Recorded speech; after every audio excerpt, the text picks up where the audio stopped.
when the weight shifts back to the heel, and you're leaning forward all the time. And then it's not going this way, it is going this way. You know, and it's going this way, the hip comes in line with the body, and at no time should you start going backwards. Because when you start going backward, that's when the bar starts leaving in front of you. You don't want it to go swinging out. So from here, you have, in this movement here, you got the bar traveling really good. You got a momentum going, and it's going to travel higher. Now, I've measured some of the heights and all that. A clean, the bar has to go to a navel height. Snatch, the bar has to come between the clavicle and the bottom of the chest, right here. You got to have that height for the snatch, that height for the clean. So, naturally, here you start shrugging to go on the clean. And then you're going, when you're standing straight up and you shrug, you are actually going straight down. Your body is straight up and down, so naturally your feet, and this thing, of course, bent and all that. So when you hit bottom, you bounce right out, like that. On the snatching, you never go back because you start swinging. You got to keep that bar close to your chest, so you are really up there. And then when you go in, you are going to be like this, really inclined, this kind of position. Actually, it would be like this. That bar got to be around here. And you got to have that back bar. So basically, on the snatching, you are really getting that, your hip is going backward. It's not going down. This is what you would have to do the press behind neck. You can't do it any other way.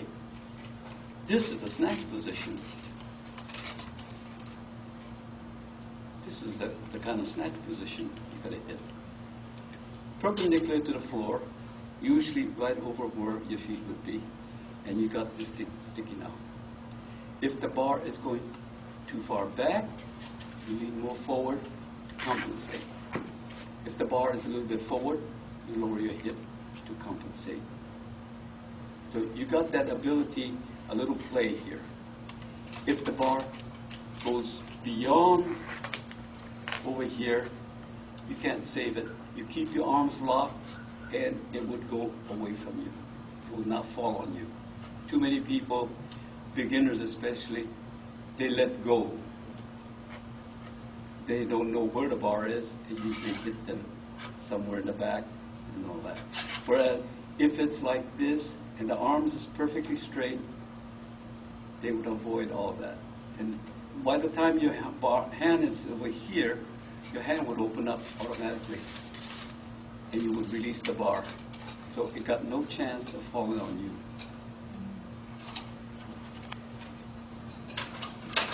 Any questions? Yes. Tommy, do you think anybody should?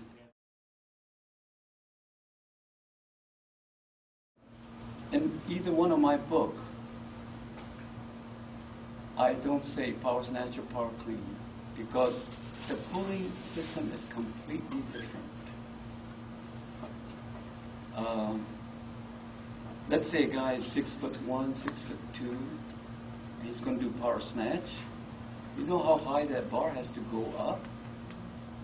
And yet, you never pull the bar up that high. When you start pulling the bar that high, you are really employing your arms. In Olympic lifting, you do not employ your arms. You know, snatching, like I say, really, all you got to do is have the bar come up to here. All to here is nothing. You could do it if you want to, and you could use a lightweight as a warm-up for you know. But in reality, if you're spending a lot of time on power snatch, power clean, you're learning to pull incorrectly because to do a power snatch, power clean, you got to blast off the floor. right away. It's usually not employing the legs. You're using your back to start pulling immediately. Because it got to be explosive on the floor, because you're going to get it way up there.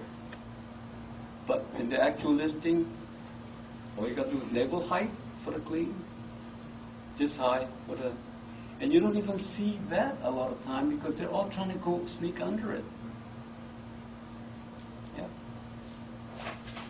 So, I in both my book, especially my first book, I mentioned the fact that, hey, power snatch, power clean, don't do it. If you want to be a specialist in the Olympic lift. For anything else, yeah, go ahead and do it. You know, football players or whatever, they stress power clean, that's the easiest for them to do. That's okay. They're not into Olympic lifting. But if you want to be an Olympic lifter, you got to consider yourself a specialist in the Olympic lift. You are an athlete. You got to think of yourself not as a strong man, not as a powerlifter or anything like that, but as an athlete. And as an athlete, that means good leverage, good technique, good speed, timing, everything. And if it's to take away from all those things, you're doing the wrong thing. You know, if you enjoy yourself doing all those things, fine. You know, the important thing is you're happy. But if you want to be a good lifter, you got to focus on it. It's like Hoffman always say, if you want to be an Olympic lifter, lifting got to be first in your life. So you got to be thinking, is this going to help my Olympic lifting? If it doesn't, forget it. But if it's going to make me happy, okay. You know, this is why usually I go to the YMCA and I sit down, and I don't try to inject any ideas to anybody unless they ask for help. Because if they're having fun, they're enjoying it and all that, that's okay. That's what they want to do. But if they want to learn, and there are some people that you could tell them the correct thing, but for some reason they won't accept it. They still prefer to do what they're doing. I've had one lifters that I've known for over 25 years, still with the same mistake. Same thing I would have to repeat.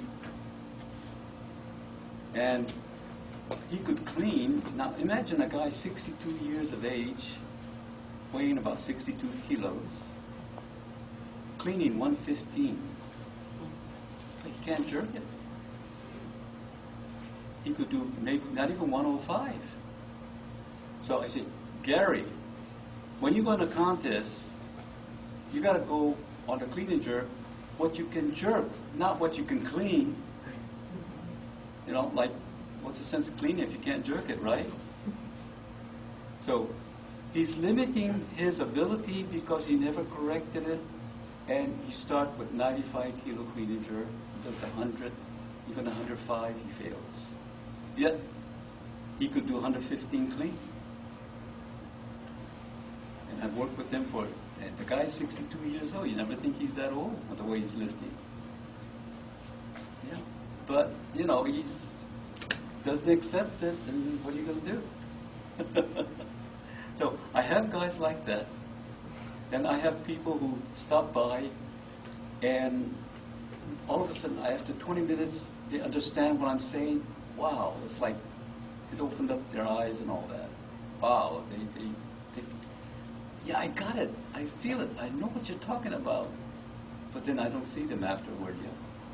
I mean, they go back to the mainland, wherever, and then, but at least he got exposed to the right technique at one time.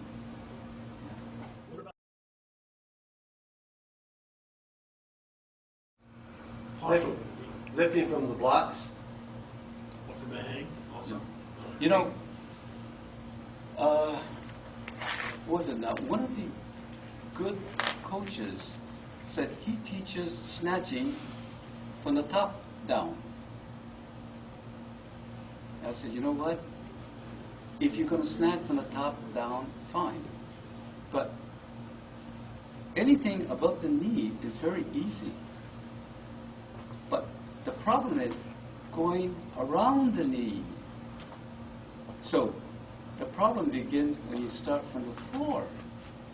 So I don't advocate starting from here because this is the easiest way to snatch. It's rhythm, easy. This is the problem, getting the bar around the knee. And so I say, my method of teaching is from the floor all the time. It's really getting down to the basic. But you could teach anybody how to hang snatch. They could hit rock bottom position real good. But let them hang below the knee and do it. It becomes different. I'm not disagreeing, I just wanted to know what you was going to say about it. So starting off with blocks or hanging from below the knee would be okay? Yeah, you gotta, the blocks are good, but I would still say, hey, start from the floor. And emphasize, if you're emphasizing certain phase of the pool, still do it from the floor and emphasize that certain area. But everything got to be basic from the floor. Who's it now? Who's that Japanese girl that